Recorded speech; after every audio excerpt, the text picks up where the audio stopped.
Fala pessoal, beleza? Mais uma vez aqui reunidos para estudar um pouco mais sobre o nosso protocolo de suporte básico de vida. E hoje o nosso assunto vai ser sobre trauma abdominal aberto. A gente já tratou do trauma abdominal fechado, certo?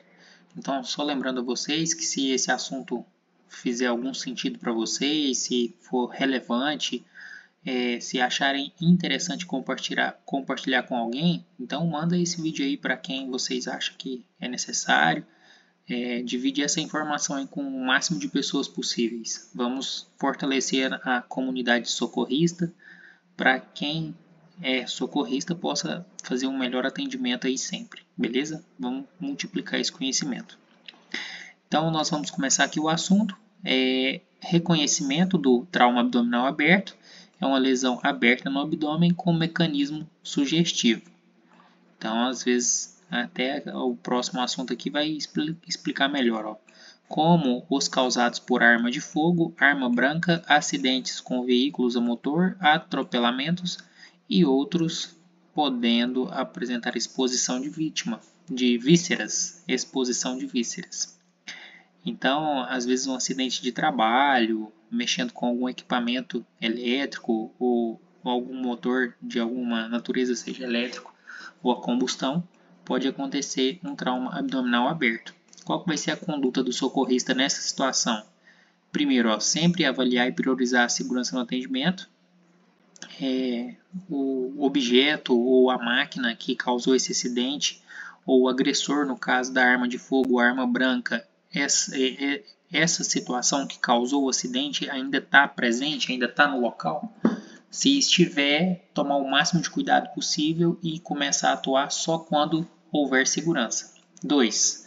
Iniciar a avaliação pelo XABCDE, né? Lembrando que o X são as hemorragias exsanguinantes, que são grandes hemorragias. Então, tendo um ferimento por arma de fogo ou arma branca, dependendo da região, pode haver uma situação dessa, de ter que começar pelo X, certo? Manter a estabilização manual da coluna cervical. 4. Manter vias aéreas pérvias, aspirando a cavidade oral, se necessário. 5. Fornecer oxigênio, fluxo de 12 a 15 litros via máscara, se a saturação é menor que 94. Então essa parte inicial aqui, ó, ela é fundamental para manter os sinais vitais. Ou seja, a gente alinhando a cabeça, estabilizando a coluna cervical desse paciente, dessa vítima, a gente vai estar liberando ali as vias aéreas. E fazendo o segundo passo aqui, ó, aliás, o quarto passo, a gente vai estar retirando qualquer objeto, vai estar aspirando ali a cavidade oral e, consequentemente, a gente vai avaliar essa saturação de oxigênio e, se for necessário, a gente vai atuar para poder fazer a reposição desse oxigênio aí. 6. Observar sinais de insuficiência respiratória, certo? Em caso de hipoxemia, saturação menor que 90%, associado à redução da frequência ventilatória, a administrar ventilações com ambu e reservatório de oxigênio. Às vezes a perda de sangue é muito grande e a vítima começa a respirar mais devagar, e pelo fato de não ter tanto sangue, a oxigenação tecidual ela diminui. Então é necessário a gente intervir mecanicamente e agir com o ambu, certo? Então por isso a gente vai estar empurrando mais oxigênio para dentro do organismo dessa vítima e melhorando a oxigenação dos tecidos aí, certo? Então vamos lá para o sétimo tópico aqui, o sétimo ponto. Controlar sangramentos externos. Então a gente já estabilizou ela ali, a cervical, liberou as vias aéreas. Nós vamos tratar esses sangramentos externos, certo? E o próximo passo, 8, avaliar a parede abdominal e providenciar cuidados adequados para ferimentos, eviscerações e objetos encravados e empalados. Os próximos pontos aqui, ó, a gente vai tratar de objetos empalados e encravados e empalados e eviscerações. Mas antes aqui, ó, a gente vai fazer uma observação da parede abdominal e providenciar os cuidados adequados. Como que a gente vai fazer isso? A gente precisa avaliar, a gente precisa visualizar, então às vezes é necessário cortar as vestes ali da vítima para poder ter acesso. A gente precisa observar nessa região do tórax, do abdômen, se não tem nenhum objeto, caco de vidro, armas ou qualquer tipo de objeto que a pessoa esteja carregando que possa aumentar ou fazer uma lesão secundária ali. Então a gente precisa retirar, precisa observar esses objetos. Consequentemente, a gente retirando e tendo esse acesso, a gente vai visualizar esses ferimentos e a gente vai ver a gravidade. Evitar, a gente já viu isso numa das aulas anteriores, a palpação profunda. A gente vai observar, tentar ver a cinemática e a situação e vai evitar fazer aquela palpação profunda, porque pode soltar coágulos que estavam começando a conter a hemorragia. Então, o nono ponto aqui, ó, aqui já é bem específico, isso aqui já é mais geral, mas aqui já começa a ficar bastante específico do trauma abdominal aberto, certo? Então, ó, objetos encravados e empalados no abdômen. O que é um objeto empalado? É igual um picolé, um palito de picolé. O palito está empalado no picolé. Então, o empalado e encravado praticamente têm o mesmo significado, certo? Palavras diferentes para a mesma situação. Aqui, ó. Não deve ser movido ou removido durante o atendimento. Fixá-lo para evitar movimentação durante o transporte. Pensa o seguinte, você está atendendo um paciente que está com uma faca encravada. E aí você começa a movimentar, segura forte na faca e começa a movimentar ela para um lado e para o outro para poder retirar. O que você está fazendo? Está movimentando esse objeto e está aumentando a lesão. A faca vai continuar cortando os tecidos. Aquela faca ela pode estar em cima de algum vaso, alguma artéria e está obstruindo a saída do sangue para o ambiente externo. Então, quando você remove, você vai estar tirando aquela obstrução. Então, isso não é indicado. O que é indicado? Fixá-lo para evitar movimentação durante o transporte. Se você não faz isso durante o transporte, às vezes é uma distância grande e durante o transporte há muita pacada, muito buraco na rua, na estrada, e durante essa movimentação o objeto pode deslocar e causar uma lesão secundária. Então, não mover os objetos, não retirar, a gente ainda vai fixá-lo. 2. Se ocorrer sangramento ao redor do objeto, se está saindo sangue ali ao redor do objeto, fazer pressão direta sobre o ferimento ao redor do objeto, com a própria mão ou com pressas. Então, essa pressão direta aqui, nós vamos tomar bastante cuidado para não pressionar demais. A gente vai pressionar ali para que aquele curativo fique firme. A gente não vai colocar, por exemplo, a ponta do dedo lá. A ponta do dedo tem uma faca encravada aqui, ó, na barriga da pessoa, certo? Então a gente não vai colocar a ponta do dedo aqui, a gente vai colocar a palma da mão. Vai colocar a palma da mão aqui, ó, para poder fazer a pressão. Se você põe só um dedo fazendo pressão, você pode acabar aumentando essas lesões aí, certo? Então a gente vai colocar a palma da mão ao redor.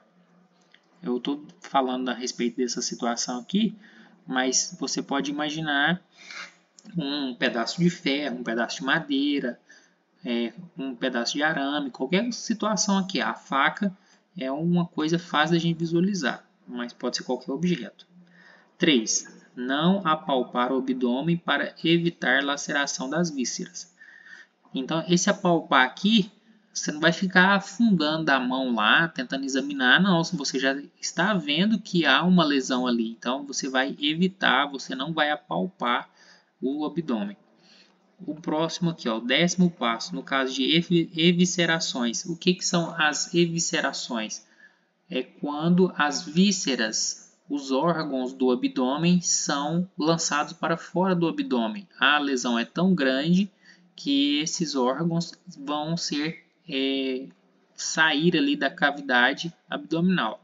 Então, o que a gente vai fazer primeiro? Ó? Não tentar recolocar os órgãos, as vísceras de volta na cavidade abdominal.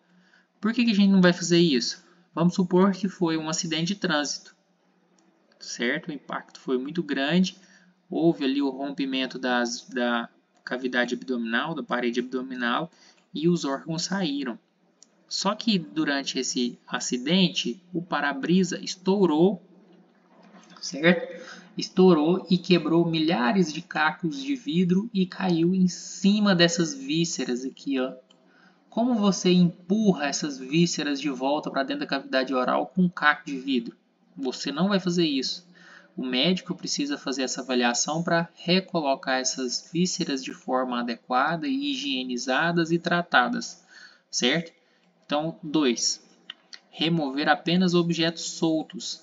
Então, houve a evisceração e você está visualizando ali, por exemplo, os cacos de vidro que eu disse. Você vai retirar todos os que estão soltos que você está vendo. Você não vai ficar revirando os órgãos, tirando o órgão, levantando o órgão para poder procurar o objeto, não. Você vai retirar apenas os que estão soltos, certo? Capim, algum pedaço de alguma coisa, de tecido. Então, são esses que você vai tirar. Terceiro, ó, umedecer as vísceras com soro fisiológico. Você vai umedecer para que elas não ressequem, para que elas não se rompam e porque você vai chegar a cobrir elas depois, certo? Então, para que o material que você cobrir as vísceras, eles não venham a grudar. 4. Se disponível, colocar, isso aqui é um sobre, tá? Sobre as vísceras expostas com filme. Se disponível, colocar sobre as vísceras expostas o papel filme PVC, se disponível. 5. Realizar curativo oclusivo. Esse oclusivo é cobrir todo o local da lesão, utilizando compressas de campo, bandagens, gases, ataduras embebidas em soros. Se for possível e disponível, compressas esterilizadas. Então a gente vai fazer o máximo possível para cobrir toda a região ali abdominal. Então a vítima está aqui, tal.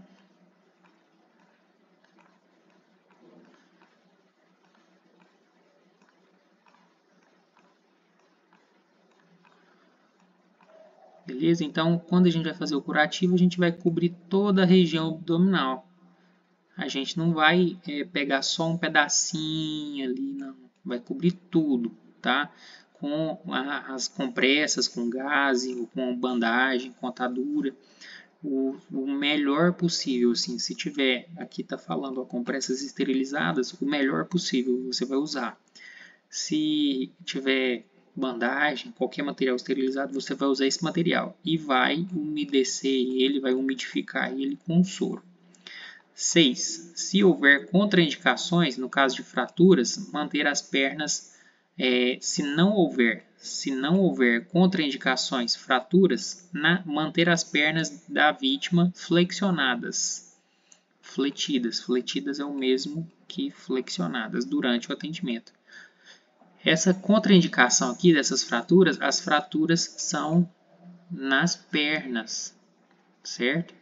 Aí você pode movimentar as pernas e deixá-las flexionadas. Se houver fraturas nas pernas, você não vai flexionar elas, certo? Então essa fratura aqui, essas fraturas estão se referindo a fraturas nas pernas. 7. A unidade hospitalar de destino precisa ser informado sobre a lesão. 8. Não demorar na cena, solicitar apoio de suporte avançado e, se possível, peça remoção aeromédica. Então, vamos lá, por partes. A lesão é muito grave porque houve um rompimento ali da parede abdominal e os órgãos estão para fora da cavidade abdominal. Então, o hospital de destino ele precisa se preparar para isso, porque ele já vai ter que fazer uma cirurgia. A vítima chegou lá, ele vai ter que fazer uma cirurgia. Não demorar na cena. Quanto mais você demorar, mais essa vítima pode agravar. A hemorragia pode ficar maior, os órgãos ali sendo expostos podem aumentar a chance de contaminação.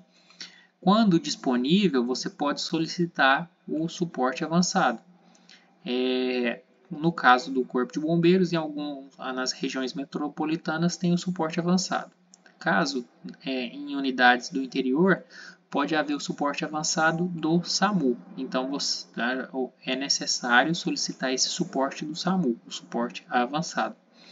Ainda, se possível, principalmente na região metropolitana, pode haver o suporte aeromédico.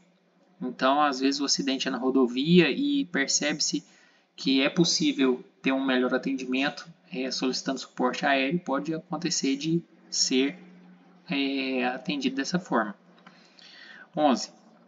Aqui já volta um pouco para a nossa rotina, para as situações gerais, que é monitorar a saturação de oxigênio através da oximetria de pulso, realizar avaliação secundária somente se a vítima estiver estável, somente se estiver estável, avaliação secundária. 13. Estabilizar e priorizar a movimentação na prancha scoop, elevação à cavaleira e rolamentos no solo e posicioná-la sobre a prancha longa. Então essa aqui é a ordem de preferência, né? A priorização é dessa forma. Prancha scoop, elevação em cavaleira e rolamento no solo e posicioná-la sobre a prancha. 14º. Observar o algoritmo de restrição de movimento da coluna. 15º. Informar as condições da vítima ao centro de operações. Pedir suporte avançado e transportá-la para o hospital regulado ou de referência. Então é muito importante essa comunicação para que a vítima receba o melhor atendimento. Lembrando ali o começo da nossa aula, que eu sempre tento reforçar isso, que a gente está fazendo um estudo para melhorar a nossa comunidade socorrista. Então, quanto melhor o atendimento aqui, que a gente puder dar para essa pessoa, maior a chance de ela sobreviver e ter uma vida sem sequela, sem nenhuma consequência desse tipo de acidente, tá? Então, a gente tem um ponto de atenção aqui, que é o que diz esse ponto. Atentar para lesões torácicas abaixo da linha mamária anteriormente, dorso abaixo da linha infraescapular e flanco, definido como área entre as linhas axilar anterior e posterior, do sexto espaço intercostal até a crista ilíaca, pois pode haver lesões de órgão intraabdominal. Pessoal, quando o paciente aqui, vamos tentar imaginar aqui, o paciente está aqui, o braço dele está aqui, certo? Está aqui. O que quer dizer mais ou menos todo esse parágrafo aqui, todo esse linguajar difícil e técnico, que abaixo da linha mamária e entre o flanco e a linha escapular e que vai até lá a crista ilíaca, é essa região mais ou menos aqui, da lateral, certo?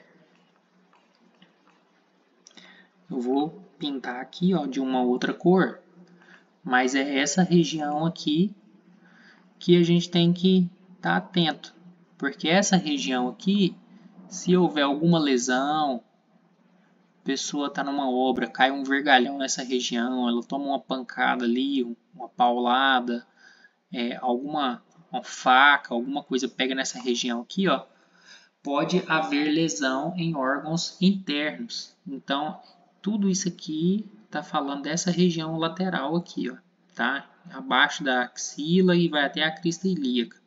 Então, ficar bastante atento nessa região, pois pode atingir órgãos intraabdominais, beleza?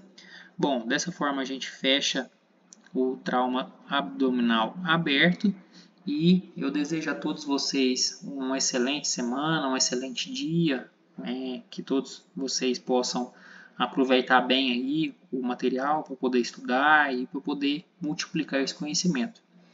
Caso esteja fazendo algum sentido, comenta aí o que vocês estão achando. Se vocês tiverem alguma dúvida, pergunta também.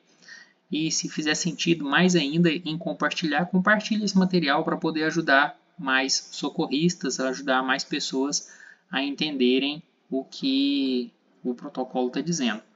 E a gente está sempre aberto à discussão para melhorar o entendimento desses assuntos.